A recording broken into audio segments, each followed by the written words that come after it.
नमस्कार मित्रों, हम आज बात करेंगे राम जी के जीवनी के बारे में।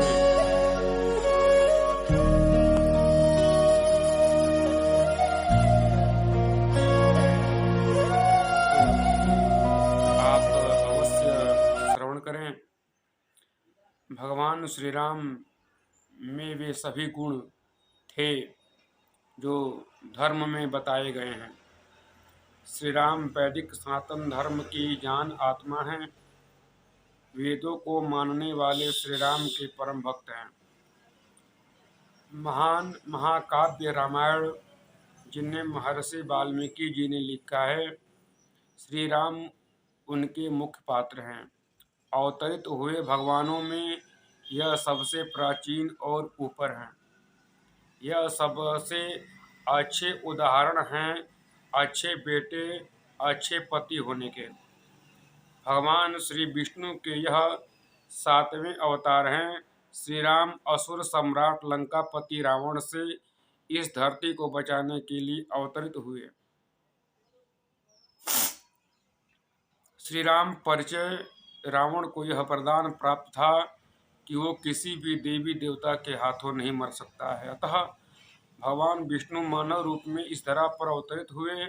श्री राम को मर्यादा पुरुषोत्तम के नाम से भी जाना जाता है। सीता जी से इनका विवाह हुआ। मिथिला के राजा जनक ने अपनी पुत्री सीता के लिए स्वयंवर आयोजित किया, जिसमें देश विदेश के महाबली राजाओं ने न्योता स्वीकार किया। श्री राम लखन और गुरु विश्वामित्र के साथ इस सम्मेलन में आए। यह घोषणा की गई कि जो कोई व्यक्ति सबसे पहले भगवान शिव की इस धनुष को प्रत्यंचा चढ़ाएगा, वही सीता से विवाह करने के पात्र होगा। सभी महाबली एक एक करते प्रत्ययन करते रहे और विफल होते रहे। अंत में गुरु विश्वामित्र के आदेश से श्री राम जी ने यह कार्य किया और सीता के साथ विवाह के पात्र बने। वनवास। राजा दशरथ के 3 रानियां थीं, कौशल्या, सुमित्रा और कैकेयी। राम कौशल्या के पुत्र थे। सुमित्रा के 2 पुत्र लक्ष्मण और शत्रुघ्न थे और कैकेयी के पुत्र भरत थे। राज्य नियमों से राजा का ज्येष्ठ लड़का ही राजा बनने का पात्र होता है। अतः राम की अयोध्या का राजा बनना निश्चित था। कैकेयी, जिन्होंने 2 बार दशरथ जी की जान बचाई थी, और दशरथ ने उन्हें यह वर दिया था कि वो जीवन के किसी भी पल उनसे 2 वर मांग सकते हैं। राम को राजा बनते हुए सभी भविष्य को देखते हुए कैकेयी चाहती थी कि उनका पुत्र भरत ही राजा बने। इसलिए उन्होंने राजा दशरथ द्वारा राम को 14 वर्ष का वनवास दिलाया और अपने पुत्र भरत के लिए अयोध्या का राज्य मांग लिया। लक्ष्मण का कठोर फैसला। लक्ष्मण हमेशा से अपने ज्येष्ठ भाई श्री राम की आज्ञा का पालन करते आए हैं। पूरे रामायण काल में वे एक क्षण भी श्री राम से दूर नहीं रहे। यहाँ तक कि वनवास के समय भी वे अपने भाई और सीता के साथ ही रहे थे और अंत में उन्हें साथ लेकर ही अयोध्या वापस लौटे थे। ऋषि दुर्वासा द्वारा भगवान श्री राम को श्राप देने जैसी चेतावनी सुनकर लक्ष्मण काफी भयभीत हो गए और फिर उन्होंने एक कठोर फैसला लिया। सीता का हरण। वनवास के समय रावण ने सीता को हरण कर लिया था। रावण एक राक्षस तथा लंका का राजा था। रामायण के अनुसार जब राम, सीता और लक्ष्मण कुटिया में थे, तब एक हिरण की वाणी सुनकर सीता व्याकुल हो गई। वह हिरण रावण का मामा मारीच था। उसने रावण के कहने पर सुनहरे हिरण का रूप बनाया। सीता उसे देखकर मोहित हो गई और श्री राम से उस हिरण का शिकार करने का अनुरोध किया। श्री राम अपनी भार्या की इच्छा पूरा करने चल पड़े और लक्ष्मण से सीता की रक्षा करने को कहा। मारीच श्री राम को बहुत दूर ले गया। मौका मिलते ही श्री राम ने तीर चलाया और हिरण बने मारीच का वध किया। मरते मरते मारीच ने जोर से हे सीता, हे लक्ष्मण की आवाज लगाई। उस आवाज को सुनकर के सीता चिंतित हो गई और उन्होंने लक्ष्मण को श्री राम के पास जाने को कहा।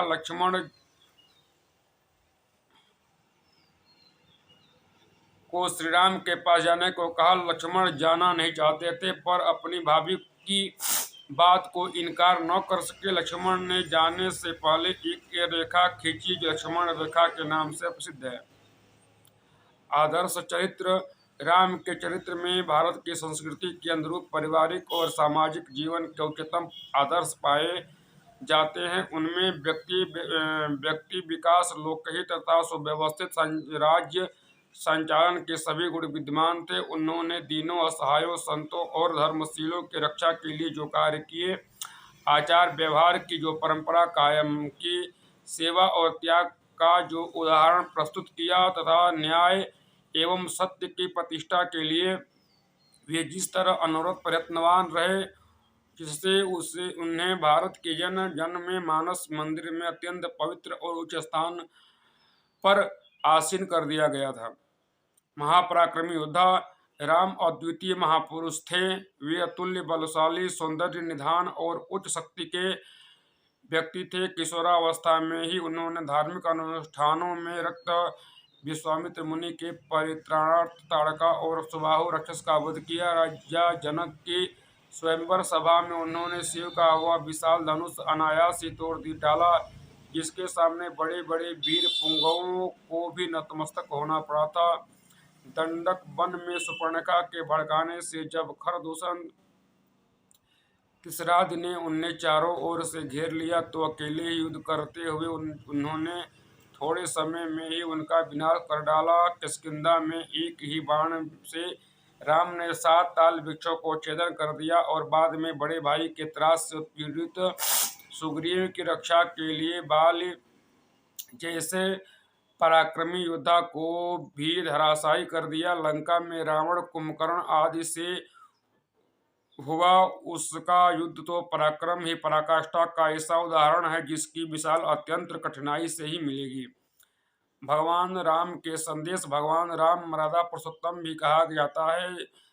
माना जाता है कि भगवान राम ने हर काम एक मर्यादा में रहकर किया, फिर चाहे बिना किसी प्रश्न के अपने माता पिता की आज्ञा का पालन करना हो, या फिर वन में सीता हरण के बाद रावण का वध करना हो। रावण की मृत्यु के बाद भी उन्होंने अपने दुश्मन से बैर नहीं रखा, बल्कि अपने भाई को रावण के पास शिक्षा लेने के लिए भेजा। भगवान राम का चरित्र हमें माता पिता की सेवा करना, उनकी आज्ञा का पालन करना सिखाता है। जय श्री राम।